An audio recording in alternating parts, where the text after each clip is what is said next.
Mr. Skinny. Mr. Skinny was extraordinarily thin, painfully thin. If he turned sideways, you could hardly see him at all. And what made it even worse was that he lived in a place called Fatland. Yes, Fatland. As you can very well imagine, everything and everyone in Fatland was as fat as could be.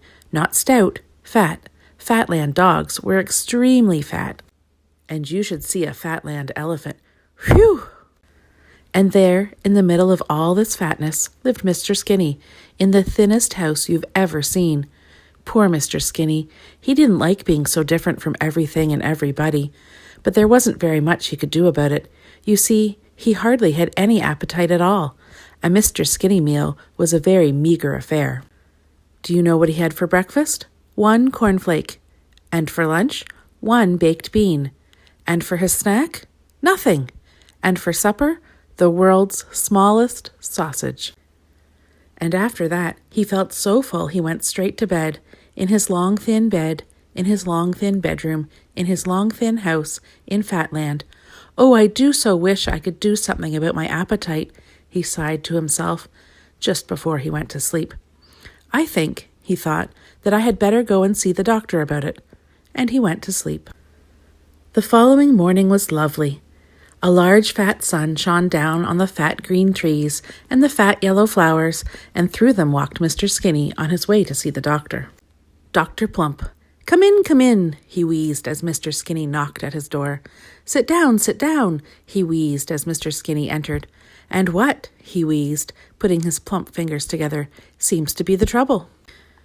It's my appetite, explained Mr. Skinny. I'd like to be able to eat more so that I could put on a little weight.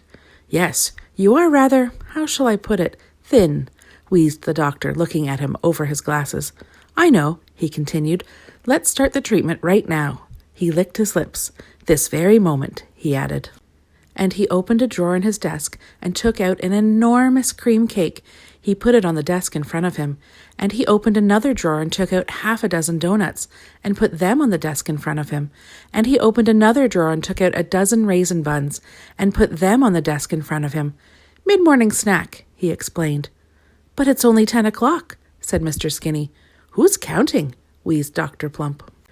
And without further ado, he and Mr. Skinny ate the lot. Mr. Skinny ate a dab of cream, a donut crumb, and 1 raisin. Dr. Plump ate the rest. Wheezed Dr. Plump, popping the last raisin bun into his mouth and looking at Mr. Skinny. I see, he said, what you mean about your appetite. He thought for a moment. Only one thing for it, he wheezed. This calls for drastic measures, and he picked up his telephone in his pudgy fingers and dialed a number. 100 miles away, the telephone rang. Ring, ring, ring, ring. Hello? Said a voice. Do you know whose voice it was? Mr. Greedy speaking, said the voice. Mr. Greedy listened to what Dr. Plump had to say.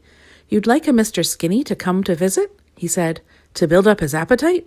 He added. Delighted, he agreed. And so Mr. Skinny went to stay with Mr. Greedy. He stayed for a month, and during that time Mr. Greedy did manage to increase Mr. Skinny's appetite. And so, at the end of the month, Mr. Skinny returned home, happy, with a tummy. A tummy was something Mr. Skinny had always wanted. I never knew I had it in me, he chuckled to himself. He was feeling so proud of his tummy, he decided to stop in and see Dr. Plump on his way home. I say, wheezed Dr. Plump, looking him up and down. Congratulations. Tell you what, he went on, this calls for a celebration. And he opened his desk drawer.